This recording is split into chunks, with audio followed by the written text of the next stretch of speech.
Good morning. Welcome back to Venture Daily. On today's show, Los Angeles continues to erupt in fiery protests over ICE raids with Waymo cars torched, streets blocked, and 4,000 National Guard troops deployed, igniting a political firestorm between Trump and California leaders. And a suspected cyberattack has forced Whole Foods' main distributor offline, threatening grocery deliveries nationwide and exposing fresh cracks in America's supply chain. I'm Josiah Simons. I'm Jackson Fordyce. It's Tuesday, June 10th. Let's get you smarter before your first meeting.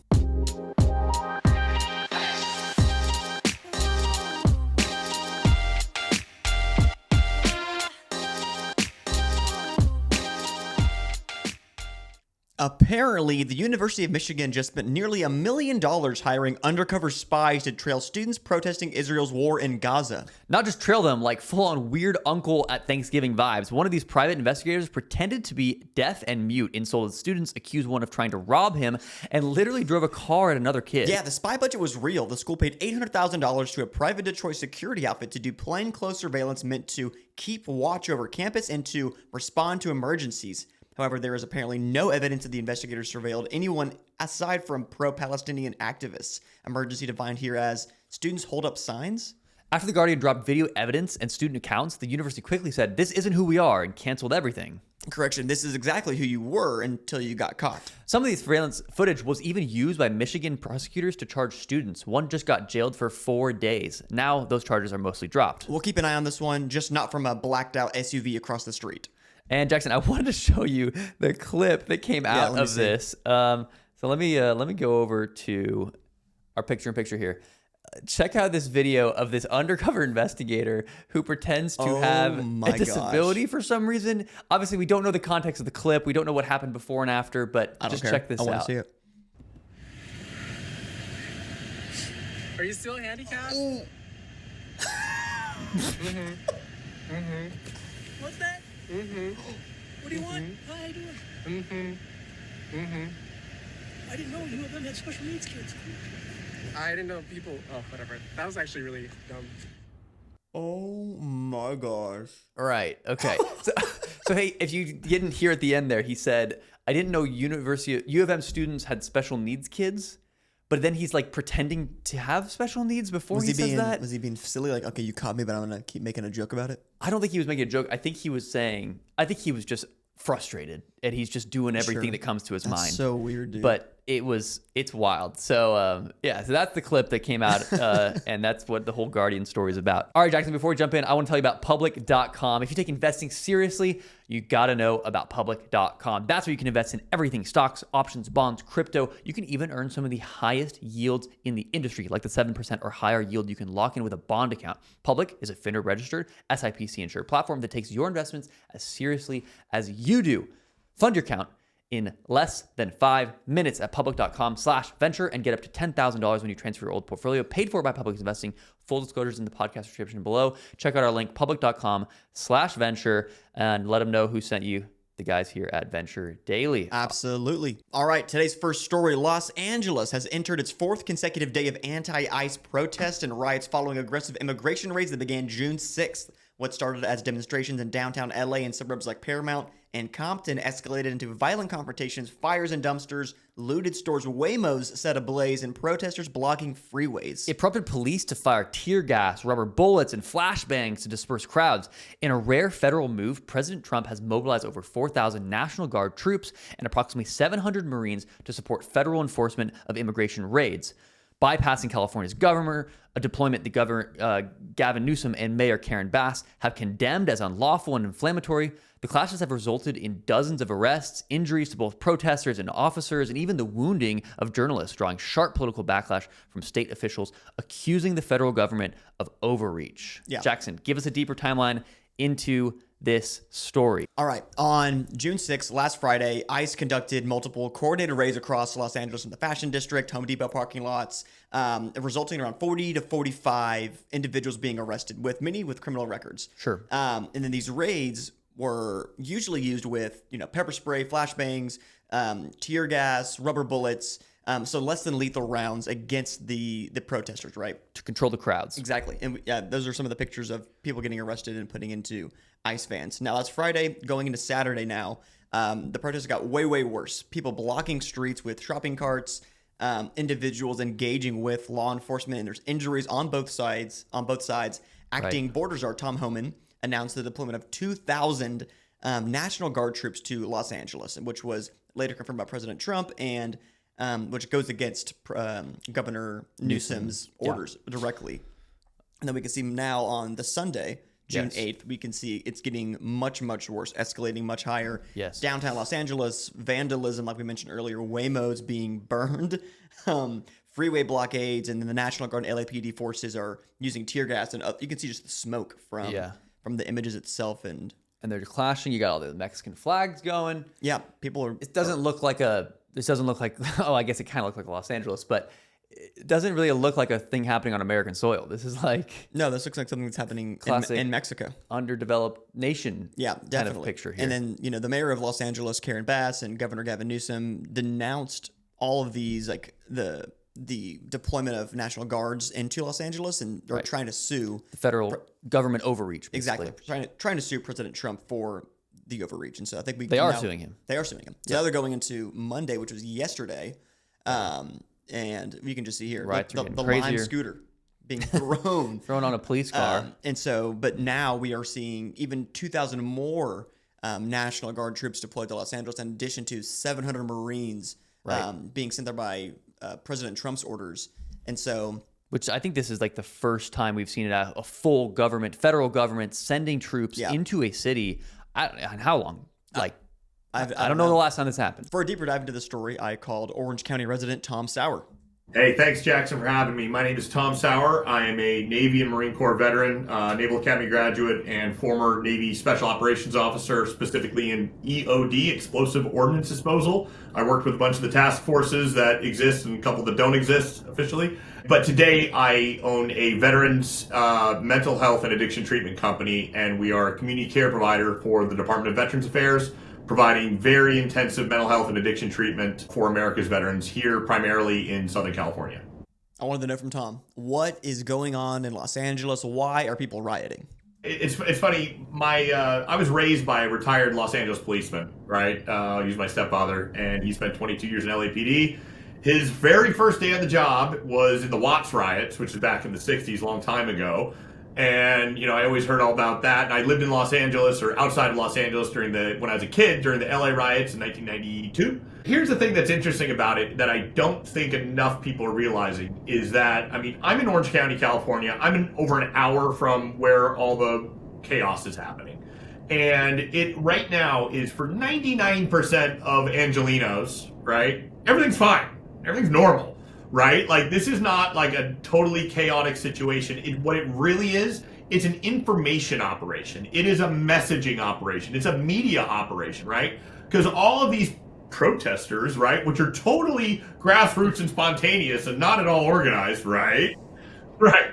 That don't have any sort of backing from any mysterious, shady, dark money sources at all.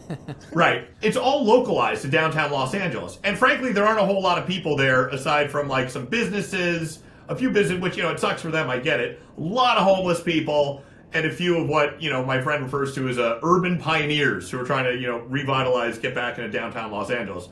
I've been to downtown LA a bunch in the past couple of years. It's kind of sketchy. Always has been. But that's also where the federal building is, right? And what they're really doing is creating a spectacle, right? This image and appearance. So, like, outside of downtown LA, and I think a couple little parts of East LA, everything's pretty normal. Now, granted, I'm going to be avoiding downtown Los Angeles for a little while now. But the thing is what they're trying to do is just create this spectacle. It's a messaging. And the messaging is to kind of beat people into submission. Like, hey, these are just the way things are. We can't have the federal government enforcing immigration regulations on this. And they're challenging President Trump because also I feel that and Trump is being really smart about this, I believe. And not just Trump, but it's like the folks within ICE and DHS and everything else.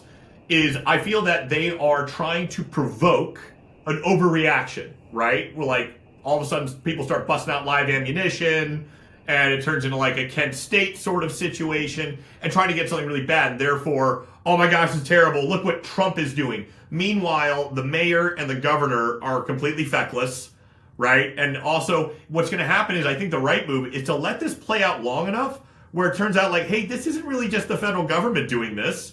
And this is like the governor and the mayor can't control their own constituents, and it all ends up being on them. And remember, now that we're sending 700 Marines, not a small number of Marines, out to Los Angeles coming from 29 Palms.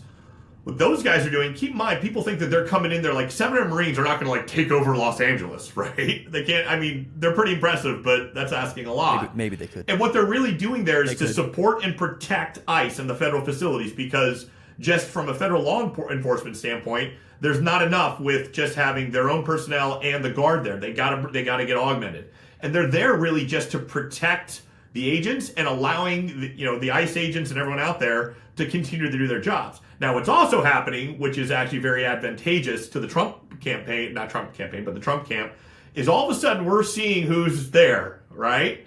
And believe me, you don't believe for a second that we're not gathering intelligence on who's everywhere, right? Like who's everywhere. And I think that's good, because that's going to allow us to dismantle those funding networks, who's behind everything, and really gather intelligence and to really dismantle this.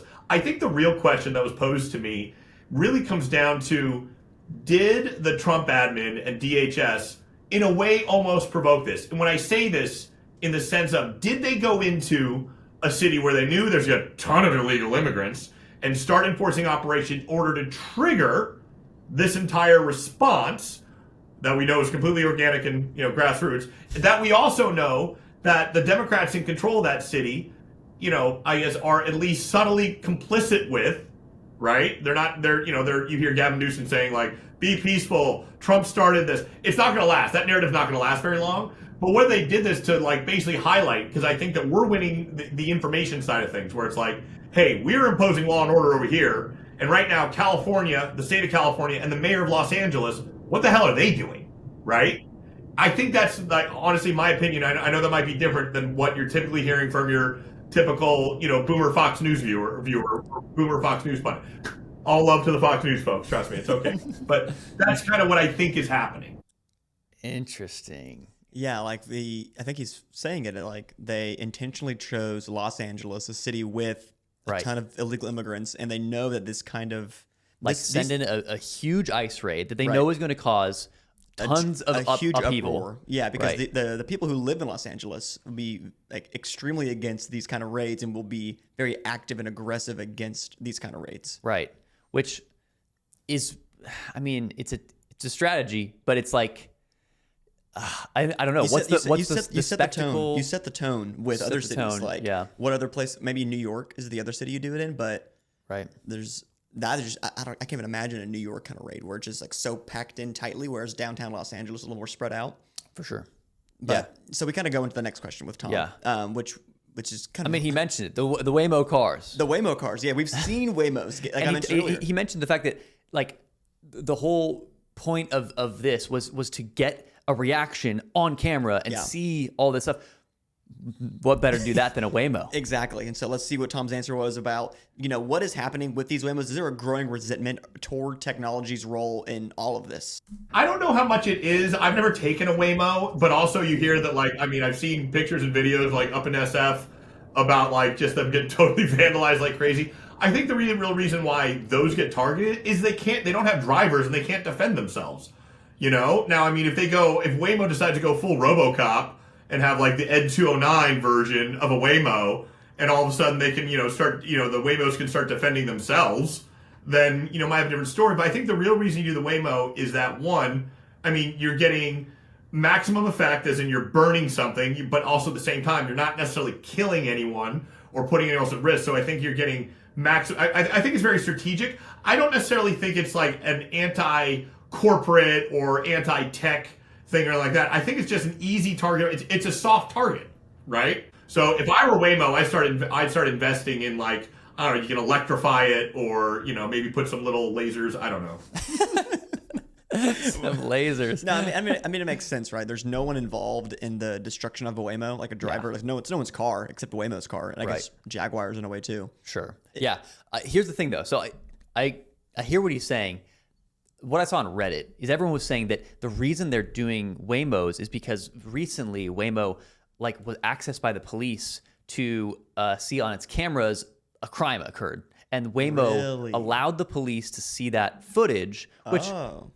by the way, if you have dash cam footage on your Yeah, it's car the same thing. that has a crime, the police can ask you to give it to them. So it's not as if that's some kind of crazy Waymo being friendly with the police or something, but it's just they were saying, "Oh, we don't want something that is surveilling us. Right. So we're going to just destroy all the Waymos." But that kind of breaks down when you realize that they called the Waymos there. Yeah. So they paid for the Waymo. They paid for the Waymo. This is worth the $11.95 Yeah. to destroy this Waymo. Yeah, I mean, that's pretty cheap. And here at Venture Daily, that we are absolutely in favor of Waymo. We love Waymo. We're not necessarily taking a side on this whole thing, but we're we are definitely taking on taking the side of Waymo. Absolutely. Yeah, because it's just sad to see this little robot. I know. Man. You hate to see it. But yeah, but it makes sense, right? They're saying we're going to destroy this thing that has all this surveillance tech. But it's like, why would you call it down to downtown to then destroy it? I don't know. It's going to get you on camera and upload it to the cloud while you're destroying it. Unless you have a face mask on. But the thing is with like it has to go to you. You can't like steal. It's easier than stealing someone's car or For sure. and so you just call it, make Yeah. a big spectacle like you said earlier, and just destroy it. But And imagine that you took Gavin Newsom's car and you destroyed it. imagine you take Gavin Newsom's That can always happen. His So Range Rover. He doesn't have a Waymo, so they know they're good. Exactly. To close it out with Tom Sauer, we were talking earlier about the 2,000 new National Guard people being deployed, 700 Marines, and I was wondering, like, if this keeps going, could we see this go on for multiple days, turn into a legitimate military occupation of the city? No, I don't think so at all. I'd be very, I mean, I'm going to never say never, but I'd be very surprised if something like that happened because, first off, the enemy being these protesters, don't have the manpower or the capability to, like, take it. They can't seize and hold territory, right? They're not able to do that. Like, in the same way where, like, let's say, 4 or 5 years ago, we had the Chaz in Seattle, right? You remember that? The only reason why... And I actually went and visited while that was going on one time. I actually went because I had family in Seattle, and I went up there and kind of poked around a little bit. And it really just looked like a big, like, shitty, hippie street market. It was gross. But the reason why they were able to take and control territory was because the city and the government let them. Right? Now, I don't really think that's going to happen here because they just don't have the manpower and the people to do it. And what they're really there, the federal government is there, the National Guard and the Marines that are going there is there to protect the federal facilities, right, which is all are downtown, right, federal facilities, and to protect federal law enforcement from doing their jobs. And once it all dies down, which I think it probably will, eventually, they're just going to run out of steam, then all those guys are going to go back home. But at the end of the day, I think this got to remember, this is an information game. This is about messaging than it is about actually taking over. It's a city of 20 million people, you guys, right? I mean, it's like, do you understand what kind of what kind of an effort that would be for anyone to be able to take over and control a city the size of Los Angeles? I mean, it's pretty tough to do. So he said he thinks like this won't continue to escalate. It's probably going to die down sometime soon. I think that's probably true. But the only way that maybe doesn't happen is if we start seeing a bunch of other major cities in the U.S. have their own protests that get huge, and you start to just see this, the emboldening of the protesters all around the country. And Jackson, you're looking at right now. How many cities are already having protests? There are many, many cities. Austin, Dallas, Chicago, New York City, Tampa, Seattle, Philly, Atlanta, New Orleans. And so New York. New York's, yeah. And so this is many, many cities, and we can only imagine this. And they might list be will all get- tiny little, I'm looking at the pictures, skirmishes, like but- this one, and I mean, this one in Austin looks peaceful-ish, but there's a lot of people in this picture in downtown Austin, Gotcha. kind of near the Capitol, and so we can only imagine that this number is going to get bigger and Yeah, bigger. and every day. if a bunch of other cities have their own violent or semi-violent protests, riots, I could definitely see LA continuing as sort of like home base HQ. Yeah, like we see the rest of the country doing this. This helps us continue the good fight. Absolutely. And thank you to Tom Sauer for being on today's episode of Venture Daily. But Josiah, before we move on to the next story, Yes. I want to talk about Waymos. More about Waymos and the response that I've been seeing on X and from the tech world. Sure. So do we have any of those pictures? Yeah. Look at the Okay. from Mike First Solana tweet. from Solana from Pirate Wire's Founders Fund. Arm the Waymos. Arm the Waymos. And somebody's saying we should. Somebody said look at that. Steve Simoni, Allen Control Systems. Think about a Waymo. We could be so good together. That is the bullfrog on the back of a Waymo, which we have a video coming out very soon. Yep. Very recent. Of us here in Austin, interviewing Steve Simoni, as well as doing a tour of their whole space here in Austin. Sick. Allen Control Systems. Very cool. We got to see the Bullfrog up close and personal with the 50 cal on it. So yeah, think about it, Waymo. I mean, I'm not necessarily endorsing that, but Let's see what else we got here. Yeah, imagine if Waymo had its AI cars watch the videos of people torching them. serious. They might turn. I mean, it's literally a weapon in like a form of a car. You can Exactly. drive over people. Exactly. Like it's not going to do that, but goodness. Yeah. This is if they touch another Waymo, I will become Kyle Rittenhouse of Big Jackson Tech. made me put this one on here. I didn't say it.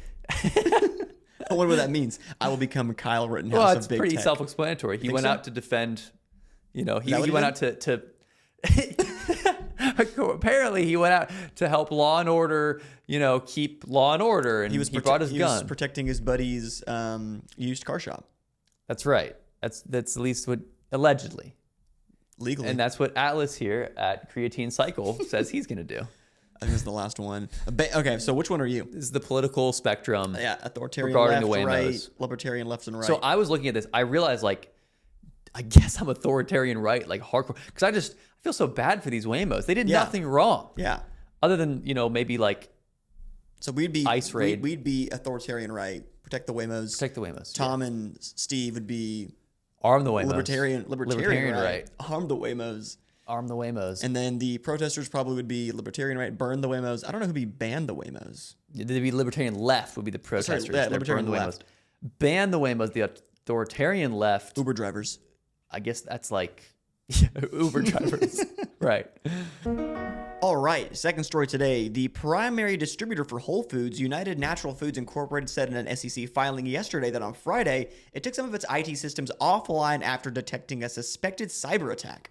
Seems like a somewhat small story, right? Yeah. Wrong. Okay. At best, this disruption will still, which still has some of the UNFI systems down right now, will delay customer orders, cause empty shelves across your local grocers, and disrupt deliveries to many of the distributors' 30,000 grocery stores. Yeah, I've already seen pictures online of empty Whole Foods. We'll get to that. Okay, Jackson. okay, we will great. get to that. Thank you. But that's at best because that's already happening. Okay. At worst, this attack may have targeted sensitive personal information for hundreds of millions of customers that frequent UNFI grocery stores. Let's just talk about Whole Foods alone. Okay. Whole Foods has over 21 million American adults that shop at Whole Foods. That's over 8% of the U.S. population, or at least adult population. Sure. 15% of 18 to 29-year-olds in America are regular shoppers at Whole Foods. And that's just one of UNFI's partner stores. So 30,000 different grocery stores may have just had their personal data accessed, okay? So at this point, that is the worst case scenario. That's not necessarily reality because there's no tangible evidence that personal information was accessed. But with any large-scale cyber attack like the one we're seeing here, that's typically what an attacker is after, the most valuable stuff, the personal data. So, of course, this caused their stock to fall pretty heavily. I mean, you're looking here back, I don't know how many, this was on June 2nd. They were up at like $30, and now they're down to under 26. Yeah. As of last night, I took this picture. We're going to update you on that later in the segment. Yeah, but you would imagine after this happens, the stock price just continues to fall and continues to drop just due to, right. You would imagine investor fear of what else could happen, what else could come out, how long could these systems be offline. And this dropped to almost 18%. But let me show you what's actually happening in real grocery stores. Almost 18%. 18%, sorry. Yes. But let me show you what's happening in real grocery stores. All right, this is on Reddit. So thanks, so check this out. Thank you to Hardworking Gal 64 for showing us what's going on in an empty refrigerator, empty shelves here at Whole Foods. And this is what their little note said on the door. We are experiencing a temporary out of stock issue for some products. We apologize for the inconvenience and should have your favorite products back on the shelf soon. Okay. Others are reporting smaller than usual deliveries to stores, and they're talking about expired and close to expired food getting sent from distributors. So this guy, Death Rehydrated on Reddit, who claims to be an employee, says, anyone else getting expired, close to expired stuff? I got 10 cases of Clover half gallons that expire next week. Top movers, my ASS. More like ish we don't want to keep in the warehouse. We don't cuss on this show. Sorry. Yeah, sure. All right. And then the next one, the Whole Foods subreddit comments galore about how employees are getting expired stuff, and they're doing orders on paper, not in their computer system. So this guy says, prestigious P761, he says, I work at Unifi. We've been doing orders from paper, only work 4 hours, and I go home. We can't clock in nothing. Here's where it gets a little crazy. He says, they're saying ever since we updated our system, it's been not good. They're thinking it was a fake update, and now we are under attack. Some saying at work it's Elon Musk here from Bay Area.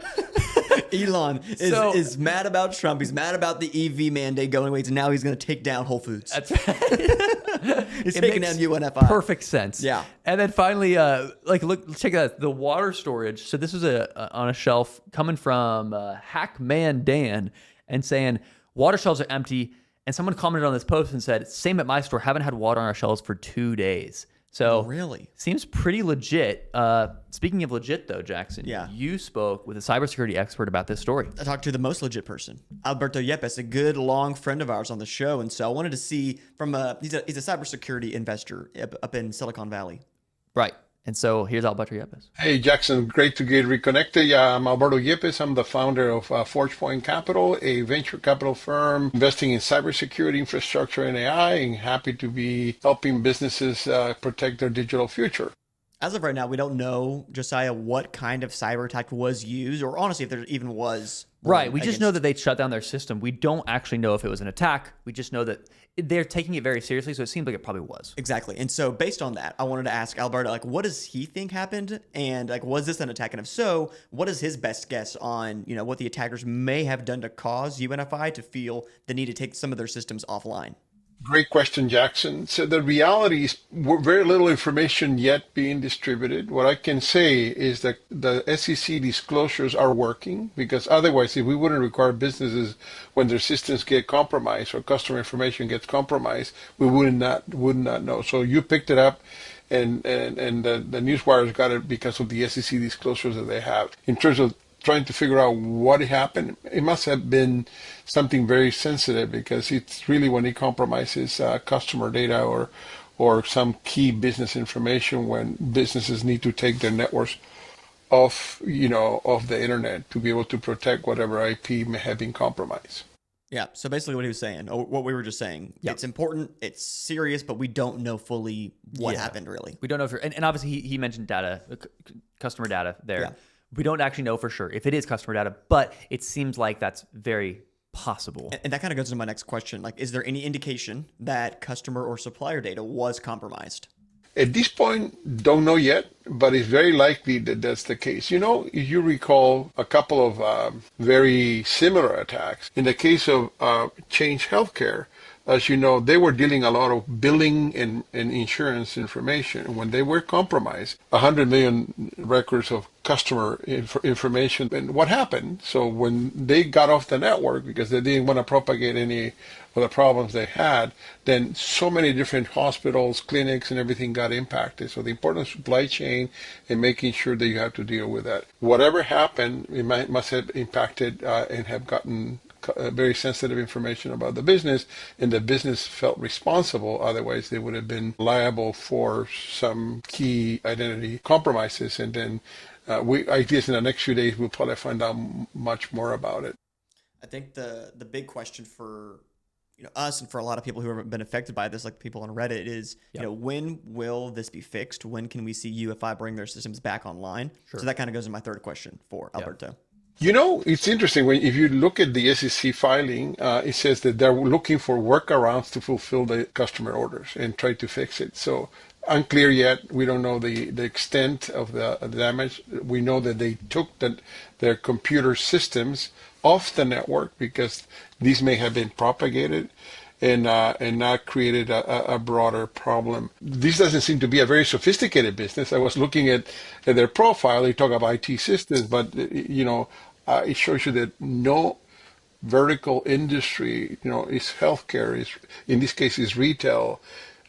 We had energy, that no one is immune to that, and you need to be not only prepared to defend, but also to recover. So biggest part of this whole thing, Unifi is scheduled to report quarterly earnings today, this morning, Right. and they already did They did. actually. And so with an investor call scheduled before markets open this morning, it's like terrible timing for UNFI to have this breach of their security. Exactly. So I asked Alberto, like, do you think that the attack could impact UNFI's upcoming earnings report or investor confidence? Yes, businesses are becoming a lot more digital. If you don't fulfill orders, you're not generating revenue.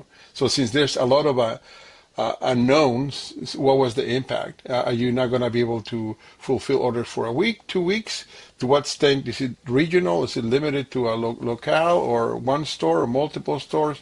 So it will shaken investor confidence, but I guess the company has to be giving confidence that indeed that they have matters from their own hand, and they know quickly that they can recover and be back up in operations very quickly. But I guess the question we should be asking is, nobody's going to be immune, so how quickly can you recover? Thank you to Alberto Yépez for being on the show today. Absolutely. All right. So quarterly earnings did drop this morning. Yes. And before we started recording, UNFI's Q3 was pretty great, actually. So surprisingly, we've got numbers that are significantly higher than what was expected. Absolutely. So we've got 8.1 billion on net sales, a 7.5% increase. Right. Adjusted EPS rose to 44 cents and that was surpassing the estimated earnings per share, which was expected to be 22 cents. Yeah. Double that. Right. Okay. So the company's pre-market stock price, last time we checked, which I have up here, is sitting at $27.90. Yep. An increase of 7.5 just from last night. Definitely. Right. But Jackson, you've got the live numbers, so tell us. Market just opened 1 minute ago, and now it is at $25.11, which is a 3% drop from where it closed yesterday. So I don't know what happened in between pre-market, because just before we started recording this, which was like maybe 45 an hour ago, it was doing great, up 7-8%. Now it's down 3% at $25.11. We're going to keep tracking this and seeing where it goes, but as of right now, this morning, it is sticking around $25.11, down 3% from market close last night. Yeah. All right. Thank you, Jackson. Yes, sir. That's it for Venture Daily. Thanks so much for joining us. We hope we helped you get a little bit smarter today. Absolutely. And thank you to our sponsor, Content Stack, for letting us use your space to film the show right here in Austin, Texas. And if you like the show, whether you're on YouTube, Spotify, Apple Podcast, or X, leave us a like, a comment, and a review. Throw us a 5-star rating if you think we earned it. And as always, we'll see you tomorrow morning on Venture Daily.